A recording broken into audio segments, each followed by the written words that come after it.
আসসালামু আলাইকুম ভিউয়ার্স, আজকে আমি আপনাদের সাথে লাউয়ের রেসিপি শেয়ার করব। যদি আপনাদের আমার ভিডিওটা ভালো লাগে তাহলে লাইক করবেন এবং চ্যানেলটাকে সাবস্ক্রাইব করে দেবেন। প্রথমে আমি চুলায় একটা কড়াই বসিয়ে তার ভেতর তেল দিয়ে দিব। এরপর পরিমাণ মতন হলুদ দিয়ে দিব, পরিমাণ মতন মরিচের গুঁড়ো দিয়ে দিব, পরিমাণ মতন ধনিয়ার গুঁড়ো দিয়ে দিব, পরিমাণ লবণ দিয়ে দিব। আপনারা সব কিছু পরিমাণ মতন দিয়ে নেবেন। এরপর আমি হালকা একটু নেড়ে পরিমাণ মতন পানি দিয়ে দিব। এরপর পরিমাণ মতন আদা বাটা দিয়ে দিব। এরপর ভালোভাবে একটু নেড়ে দিব।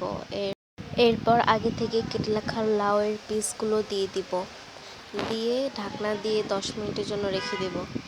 এখন ঢাকনা উঠিয়ে একটু ভালো করে নেড়ে দিব, একটু নাড়াচাড়া করে দিব।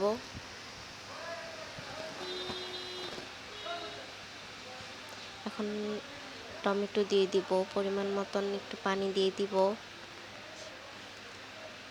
আবার 10 মিনিটের জন্য ঢেকে রাখবো। 10 মিনিট পর ঢাকনা উঠিয়ে ডিম দিয়ে দিব। ডিম দিয়ে ভালো করে একটু নেড়ে দিব। এরপর আবার 5 মিনিটের জন্য রেখে দিব।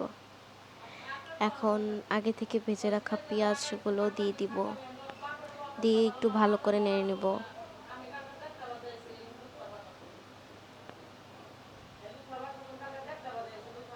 এরপর পরিমাণ মতন ধনেপাতা দিয়ে দিব। এরপর আবার ভালো করে একটু নেড়ে নেব।